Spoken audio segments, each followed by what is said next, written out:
is ChrystalChyna, and we're back with another episode of Musicology 101. Let's get it! We want to thank you guys so much for supporting us. If you guys don't know already, this is episode 2 of season 2. And this is our second installment. We're so excited. We're just on top of the world that we made it to season 2. It feels great. So before we get into this video, please remember to turn your post notifications on. That's a Prince reference. On. And also at the end of this video, please like, comment, and subscribe. Please, you guys. Yes. Let's get into it. Let's get into it. Now, this one, like we always say, one of our favorites, one of our influences, because I don't know if y'all understand, like, we love funk. We love the funk. We love funk. And it's like, you know, we gotta give this man his flowers because we grew up on him. Like, so many hip hop songs, you know, have sampled him, and it's a lot of kids going around, they have no clue that their favorite throwback songs are by this said person. So we gonna do this on no other than, drumroll please, George Clinton. Let's get it! George Clinton was born in Kannapolis, North Carolina on July 22nd, 1941 to Julius or Julia G. Keaton. He was the eldest of 9 children, and he grew up in Plainfield, New Jersey. Like so many other teens in the 1950s, George was also inspired by the doo-wop era, and he decided to form his own group, which was modeled after Frankie Lyman and the Teenagers. The group went on to be called the Parliaments.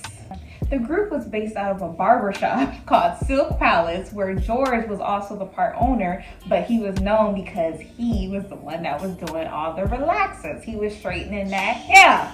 He was getting it laid. And that also was the barbershop where a lot of members from Parliament Funkadelic were employed. Right. Parliaments got their big break in 1959 with their single Poor Willie, released on a subsidiary of ABC. The group tried their luck, but they had an unsuccessful audition with Motown. Now, based off what our favorite show is, Tales of the Tour Bus, basically, like, what happened with Motown is, I guess they didn't fit the image of the groups that they already had on the roster. So, you know, Motown passed on them. It did not work out. But they linked with smaller Detroit labels like Golden World and Revelat. And George landed a job as a Motown staff writer for one of Motown's wings, Joe B. So while George and the Parliaments did not have immediate success, George was still operating his barbershop while also co-writing songs for artists like Teresa Lindsay. The Parliaments, however, did score a big major hit with their single I Wanna Testify in 1967, which climbed to number 3 on Billboard's R&B chart and number 20 on Billboard's pop chart. Period. They wasn't giving up, and they was still working. Yes, they were creating their own niche. Exactly. They wasn't trying to be like the Temptations no more. Exactly. They were stepping into the hippie threads era, and you know, it was on from there. Exactly. George expanded his lineup of musicians, which included guitarist Eddie Hazel, which is one of my favorites. I want you so bad. I want you. Love that song. And bassist Billy Nelson. But during a legal battle with the Revelat label, he temporarily lost the rights to the Parliament's name. George renamed the group Funkadelic, and this reflected the group's influence of psychedelic rock, soul, gospel, you know, funk. Like, it had nothing but the funk, baby. It was literally in the name. Exactly. You know. Funkadelic. So no more the Parliaments. You know, it was Funkadelic at this moment. Not long after, George launched Parliament, which marked the new P-Funk collective. So now it was period. Sorry, we are P-Funk fans. I want to get funked up. You know, it's like, not to confuse everybody, because It's a collective, yes. Parliament Funkadelic. But they are two different. But they are two different acts. They have merged together and created music, but they were two different acts. And George was leading both of them, if that makes sense. Parliament Funkadelic totally blew up in the 1970s. They were dominating the black music scene. They had over 40 hit R&B singles, including in that 43 number ones. And they have 3 platinum albums. Three. Following the release of Parliament's debut album, which was released on Holland Dozier Holland Invictus label, the album was titled Ossium. George decided to expand the group, and he added important key members that, you know, we all know and who is important to the history of Parliament as well as Funkadelic. Bernie Worrell, because, you know, it's one of my favorites.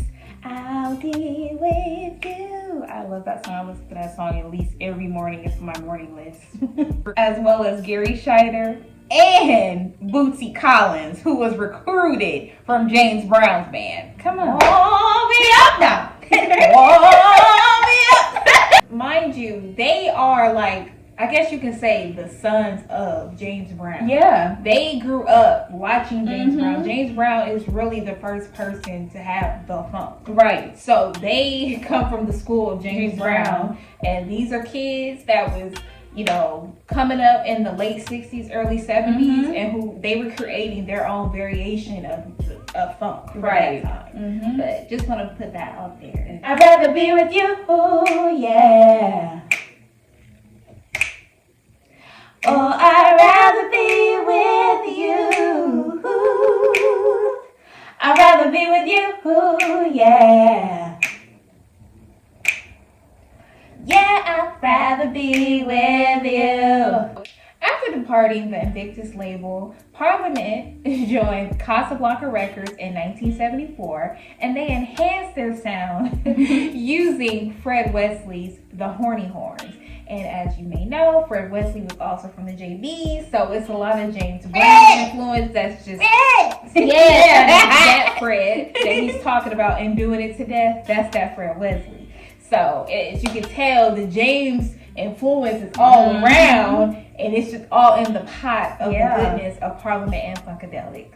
So, yes. So Parliament was enhancing their sound, and it was a clear distinction of Funkadelic sound, which at this time had just joined Warner Brother Records. At this time also, as we already talked about, like, even though Parliament and Funkadelic are two separate acts, they are combined and merged in ways. So at this time they were touring as Parliament Funkadelic or as P-Funk. Parliament's Up for the Downstroke was released in 1974 with Chocolate City,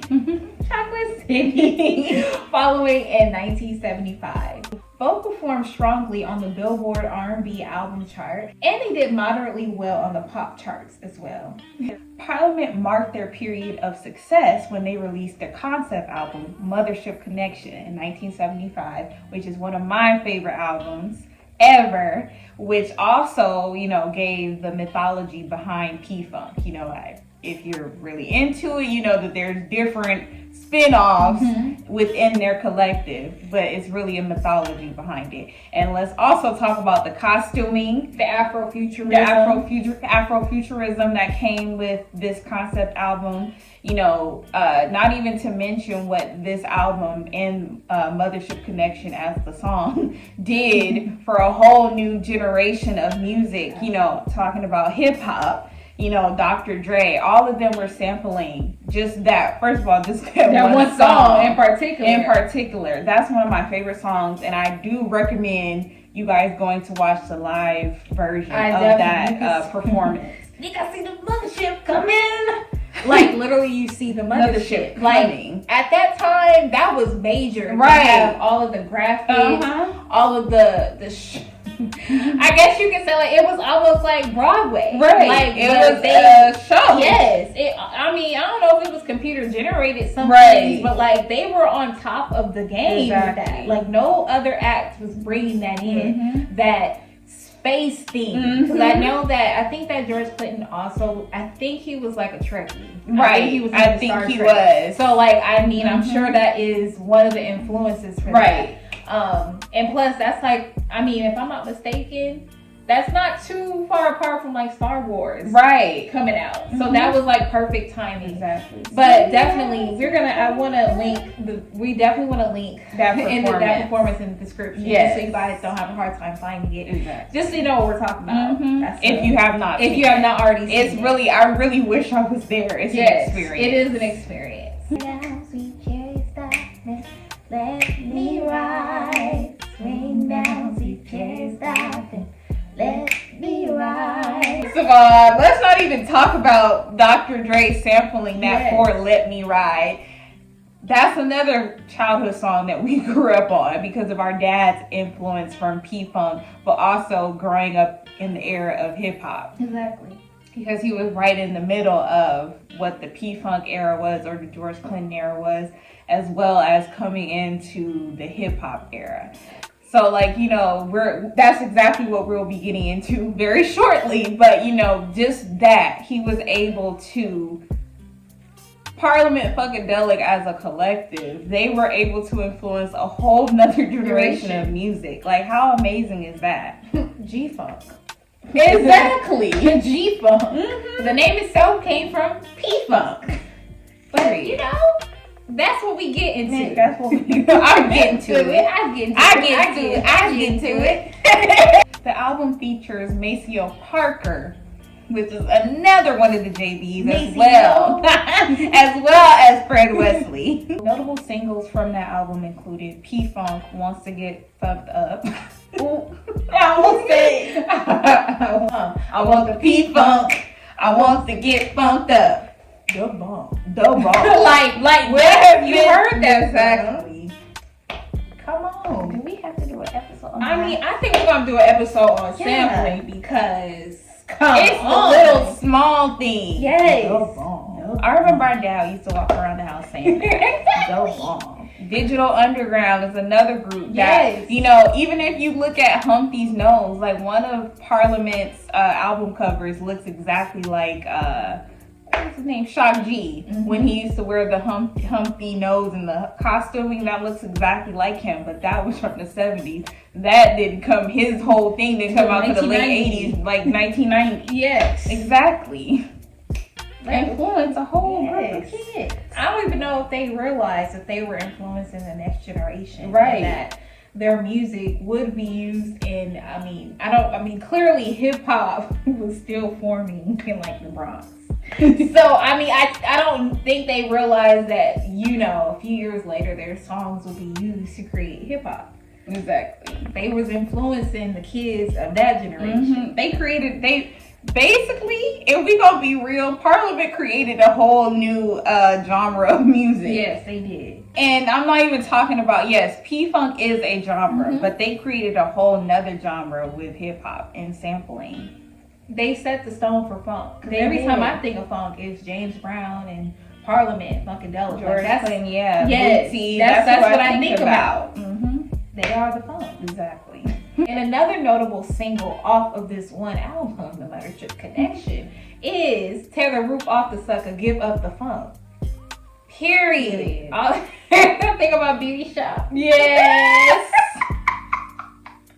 There's a whole lot of men going down. We want the funk. Give up the funk. We want the funk. Gotta have that funk. Yeah. Now, I know you guys know this one. Flashlight. That was released on my mom's 22nd birthday, January 28th, 1978. The album was called Funky Telecky versus the Placebo Syndrome. I hope I said that correctly, Mr. George Clinton. Please don't get mad at me. I wasn't born then. I'm still learning. It was the first #1 R&B hit by any of the P-Funk group, and it spent 4 months on the U.S. pop charts. All you hear is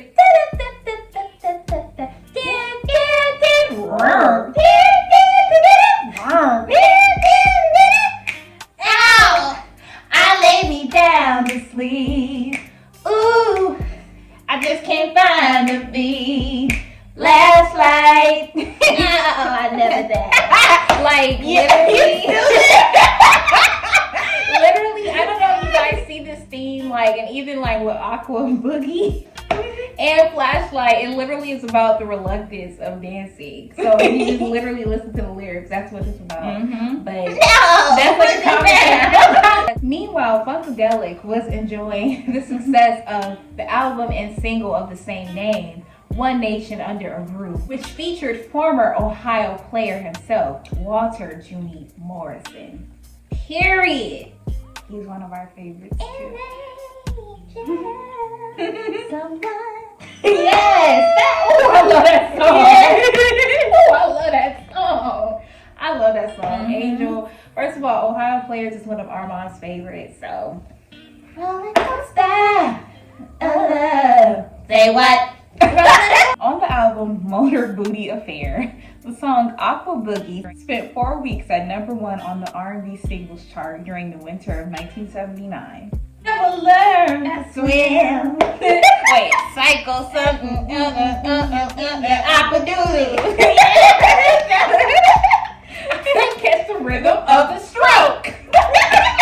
Creative differences, many Parliament members, and some who have been by his side since the early barbershop days, like the founding Parliament members, departed from the group in the late 1970s. 2 more Parliament albums were released in 1979 and 1980, but they were not as commercially popular as the previous albums. However, one of the singles, Let's Play House, from the 1980 Trombopolation album, it is one of our favorites. Do me, baby. Now, you tell me, what song sampled that? Just that part. And it's literally sampled the whole song. Like, the Humpty Dance is your chance to do the hump. Do me, baby. That's Parliament. Love you, Shock G. But that is Parliament. They sampled. He was a son of George Clinton. Exactly. Shock G's episode is probably gonna be on season 2. Yeah, it's gonna have to be because we grew love Shock G. up on him. We grew up on Shock G, but that is a sample. The Humpty Dance. Now, everybody know that song. If you don't know that song, I guess you were living in the cave. Right? Because that song is not even. I feel like, but come on now. somebody in freaking Hong Kong knows that song. Exactly. That is a international hit. But they sampled Let's Play House by Parliament. Casablanca Records began to experience legal battles with the new acquisition of Polygram Records, and George, he recorded several solo albums with the help of P-Funk musicians. But this was also a troubling time for George, as now his career was marred by his own legal battles over copyright and royalty issues over his own music. In 1982, George signed to Capitol Records as a solo artist and as the P-Funk All-Stars, releasing the album Computer Games as a solo act that same year. The single Loopzilla hit the top 20 on the R&B chart, followed by Atomic Dog, which reached #1 on the R&B charts, as well as 101 on the pop charts. Why must I be like that? Why must I chase the cat? Dog in me. It's the dog in me. The story behind that is just referring back to one of our favorite TV shows, Tales from the Tour Bus. Please, I don't know where you guys can find it. I think you could definitely stream it, if I'm not mistaken. But on the episode, on Mr. Clinton's episode, he was just talking about how basically when he came into the studio, he was suspicious that they were working on music without him. And so they had this track, and I guess it accidentally somehow, some way, it reversed itself. So it was playing in reverse. And he was like, no, keep that. So they recorded, and he just got on the mic. This is a story about him and his dog. Like, literally, that just came from him. He did not write that. He did not write that. I guess it's something about the track itself. It's just reminiscent of a dog. A dog? I don't know. But, like, he just genius. Genius. How did he have the ear to be like, nah, like, keep that reverse track going. Exactly. Like, let's just see what we can make with that. And just started getting on the track, and this is a story about it. I'm like, wow, iconic. I don't know. No, I haven't been like that no more. No, that magic and that thinking. I mean, I know he had other things helping him think like that, but yes, we don't have that no more. Growing up in my day, I always associated that song not only with Boomerang, of course, but like 101 Dalmatians. Like it had that crossover effect that it would be used years later for a Disney movie. George would then go on to release 3 more studio albums. He was also recruited by the Red Hot Chili Peppers to produce their Freaky Sally album. George also composed the theme song to the Tracy Ullman Show. He also released 2 albums on Prince's Paisley Park label. Mr. Clinton, his music has transcended throughout generations. Not even just the 80s and 90s, my generation, the 2000s. Like I say this with all the artists that we cover, I don't even know that my generation understands the influence of P-Funk, of just that era of funk, and how the songs that we claim to love, like the throwbacks, I'm like, those are heavy samples. Heavy. When you think about Snoop's debut album, Doggy Style, like that was really a play on like the P-Funk. Even the graphic for his album cover, all of that, like they influenced a whole new generation of artists, you know, like not just even music aside, their looks, you know, the music, like it was totally different. It's like, you know, we have psychedelic rock, but we got psychedelic funk. Like it's a totally different sound. Like I don't know, like whenever I hear like George Clinton's music or, you know, Parliament Funkadelic music, I think about my childhood and, you know, the music that I grew up to love. Like I adore George Clinton, and I always ask my mom about him, and, you know, she always talks about like how gentle and kind he was when she met him. And that I really hope one day that Chyna and I get to meet him and tell him the influence that he's had on us in our music, because Chyna and I are really big funk fans. P-Funk fans, funk. We are funk girls. Like we love even singing that type of music because we can relate to it. That's what we grew up on. And Mr. George Clinton means a lot to us. I'm like, in Good Burger, like that is George Clinton. Like that is not, you know what I'm saying? Like I say wait, what you say in the movie? Because somebody said that. Even in house parties. Another dusty for the dusty. Like literally, like I just want that is the purpose of musicology. I do not want this music to just go in collective amnesia, and we just don't even think about who is behind this music. And he's still alive. He is still alive and well, and we need to give him his flowers. I don't like, I hate when we keep talking about artists who have passed on recently, and like they did not get to see their influence or what they mean to young people like us. Like we're 26 years old, and the way that we feel about it, you would think that we grew up in the 70s or something. We love you, Mr. Clinton. Like if you get to see this video, I hope you enjoy it. Like we're just glad that you're still here. We love you. We love you. And thank you so much for keeping P-Funk alive. We're gonna keep it alive. And hopefully we get to work together one day. Just put that out. But we hope you guys enjoyed this video. Please don't forget to like, comment, and subscribe. Please click it right now. TikTok, Facebook, Instagram, Twitter, everywhere. And we love you guys. Bye. I want to get funked up. Got to get the feet funk. I want to get funked up.